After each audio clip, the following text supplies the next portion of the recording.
नमस्कार, मैं आसफान शाह, आप देख रहे हैं डीसी न्यूज इंडिया। आइए एक नजर डालते हैं अब तक की 11 बड़ी खबरों पर।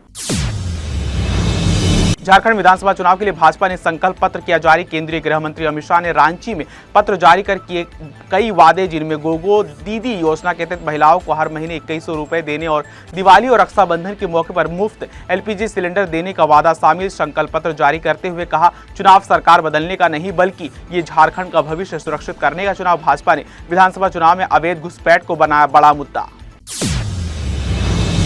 दिवाली के बाद दिल्ली में प्रदूषण की स्थिति हुई खराब। राष्ट्रीय राजधानी में धुएं की एक पतली परत छाई, वायु गुणवत्ता लगातार हुई खराब। आनंद विहार, अशोक विहार समेत कई इलाकों में वायु प्रदूषण का स्तर गंभीर श्रेणी तक पहुंचा। केंद्रीय प्रदूषण नियंत्रण बोर्ड के आंकड़ों के अनुसार आज सुबह 7 बजे आनंद विहार में AQI 427, रोहिणी में 404, अशोक विहार में 402 की गई दर्ज। उत्तर प्रदेश के मुख्यमंत्री योगी आदित्यनाथ को मुंबई पुलिस कंट्रोल रूम को मिला धमकी भरा मैसेज। सुरक्षा एजेंसियां अलर्ट मोड पर। मुंबई पुलिस ने धमकी देने वाली महिला की शिनाख्त कर की गिरफ्तारी, पूछताछ हुई शुरू। महिला की पहचान फातिमा खान के रूप में हुई। फातिमा अपने परिवार के साथ महाराष्ट्र के थाने जिले में स्थित उल्लासनगर इलाके में रहती है। पुलिस के मुताबिक महिला अच्छी शिक्षा प्राप्त लेकिन मानसिक रूप से अस्थिर।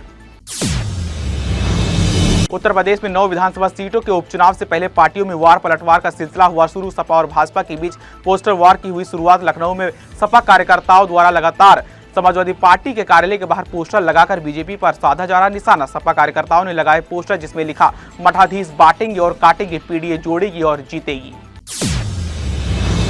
केदारनाथ धाम के कपाट को शीतकाल के लिए किया गया बंद। 3 नवंबर को भैया दूज पर्व पर सुबह 8:30 पर 6 महीने के लिए केदारनाथ धाम के कपाट किए गए बंद। इस दौरान भक्तों की भारी भीड़ मौजूद रही। कपाट बंद होने के बाद बाबा केदारनाथ की डोली यात्रा आर्मी बैंड के साथ अपने शीतकालीन गद्दी स्थल ओंकारेश्वर मंदिर ऊखीमठ के लिए किया गया रवाना।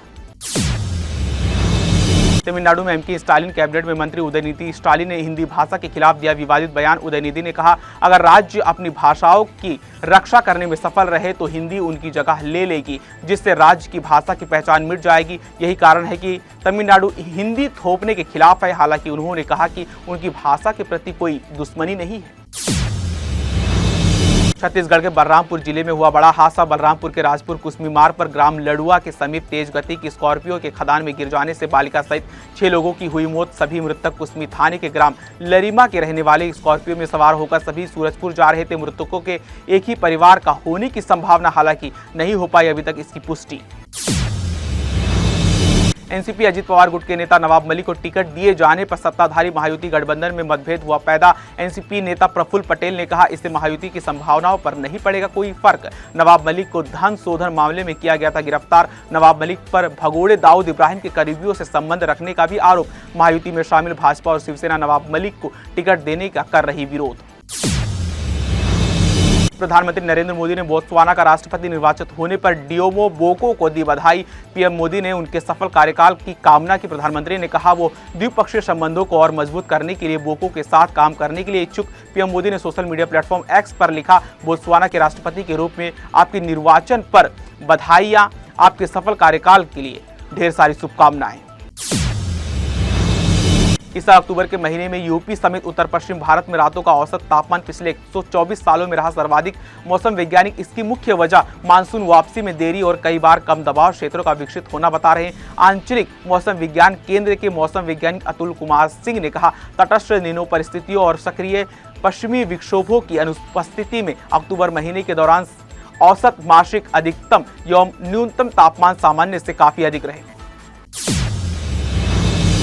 इंडिया वर्सेस न्यूजीलैंड तीसरा टेस्ट मैच मुंबई के वानखेड़े स्टेडियम में खेला गया। इस टेस्ट मैच का नतीजा मैच के तीसरे दिन के दूसरे सेशन में निकल कर आया।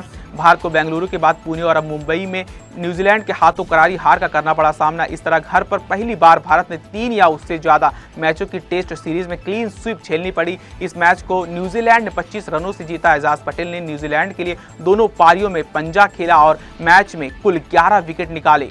इसी मैदान पर वे एक पारी में 10 विकेट भी निकाल चुके हैं। एजाज पटेल को प्लेयर ऑफ द मैच मिला अवार्ड, जबकि will Ang player of the series रहे। तो ये रही अब तक की 11 बड़ी खबरें। ऐसी और खबरों को देखने के लिए बने रहे डीसी न्यूज इंडिया। मुझे यानी आसफान शाह को दीजिए इजाजत। तब तक नमस्कार।